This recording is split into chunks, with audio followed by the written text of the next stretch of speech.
Get your hands off meth scream, split the chaos of the field, sharp enough to freeze the blood in your veins. Let me tell you, nobody expected a real fight to break out in the middle of that college rugby game. Least of all me, just another face in the crowd, but when I saw that girl in the red cheerleading uniform, her name was Kira Johnson, the only black cheerleader at Ridgewood College, back into a corner by three guys who looked like they could bench press a truck, something just didn't sit right. You ever witness one of those moments where the air feels electric, like you know the whole world is about to tilt? That was it right there when Tyler, the team captain, big buzz cut.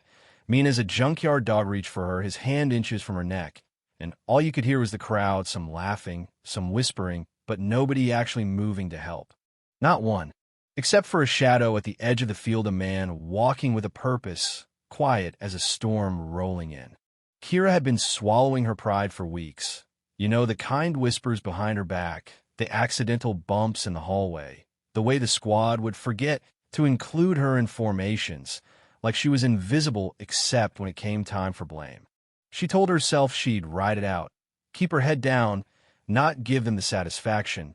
But that day, that moment, something snapped. Maybe it was the way Tyler's fingers curled around her collar, or maybe it was the wild, helpless look in her eyes, but she realized she didn't have to do this alone anymore, didn't have to keep pretending nothing was wrong. Right then, a voice cut through the noise, low, dangerous, the kind of voice you don't ignore. "You touch my daughter again, and I'll show you what real pain feels like." Dead silence. Tyler's face shifted, his confidence flickering as he turned and saw who was speaking. And, brother, let me tell you, this wasn't your everyday angry parent. This was Senior Chief Marcus Johnson, 6'3", 200 pounds of Navy SEAL muscle, eyes like cold steel. He didn't have to raise his voice. The look was enough. Tyler, trying to act tough, sneered, "Who the hell are you?" And Marcus, barely blinking, just said, "The man who's about to teach you some respect." You could feel the tension crackle. Some of the rugby guys snickered, thinking they had the numbers, but, well, they were about to learn a different kind of math. Marcus moved like lightning, no hesitation. 1 second Tyler was looming over Kira, the next he was flat on the ground, his wrist twisted in a grip so tight he whimpered, not screamed, whimpered. The other two guys tried to jump in. Big mistake, one sweep of the leg, a hard twist, a quick jab to a pressure point, and both of them crumpled out cold like they were made of paper. The crowd gasped, phones whipped out, but nobody stepped forward. You ever see a whole stadium go quiet once? That's power. That's respect. Just then, the coach came barreling over, red-faced, barking. "What the hell's going on here?" Marcus let Tyler loose, scrambled back like a kicked puppy, and turned to the coach. "Calm as you please. Your boys have been bullying my daughter. That ends today." Now, you could see Tyler's fear for real, the way his bravado just drained out. But, as always, he tried to talk his way out. "She's lying. We were just messing around." The crowd started buzzing, some folks shifting, some not wanting to get involved. You know how it is, people not wanting to pick a side. But then Marcus pulled out his phone, classic dad move. But this time, it was game over funny, because I've got security footage of you shoving her into a locker yesterday.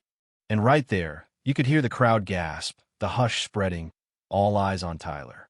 The coach's face changed, knew there was no coming back from that. "Tyler, my office." Now, the team scattered like cockroaches when the light comes on. Kira stood there, trembling, and for the first time in weeks, you could see relief crack through her fear. Marcus walked over, laid a heavy arm across her shoulders, not just as her dad, but as her protector, her shield. "You all right?" he asked, quiet. She nodded, barely able to get the word out, but then she smiled her real, honest smile. Word got around quick. Tyler got suspended. The rugby team avoided her like she was radioactive, and suddenly, people started looking her in the eye, treating her like she belonged, like she wasn't just the new black cheerleader, but Kira Johnson, unbreakable, unbothered, proud. You know, it's wild how one moment, one act of courage, can flip a whole story upside down. But here's the twist that nobody saw coming. One of the quieter rugby guys, a sophomore named Ben, tracked Kira down a week later.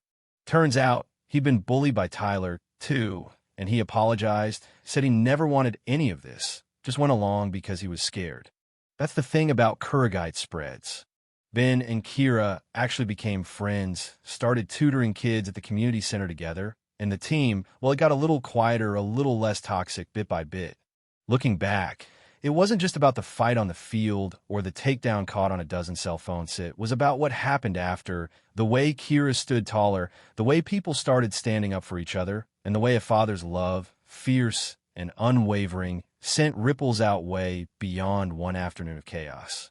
Some folks called Marcus a hero. Others said he went too far, you know what I mean? Folks always got an opinion when they're not the ones living it. But for Kira, it was the first time in a long time she felt seen, protected, like she could actually breathe on that campus. So let me leave you with this. What would you have done if you'd been standing on that field? Would you have turned away, or would you have stepped in, even if your knees were shaking? Because sometimes justice doesn't show up in a judge's robe, it shows up in a dad's eyes, in a daughter's smile, in the way a whole crowd learns the real meaning of respect. If this story hits home for you, smash that like button. Drop a commento. You think Marcus did the right thing, or did he go too far? Where do we draw the line between protecting our own and letting kids fight their own battles? I want to hear what you think. Let's talk about it.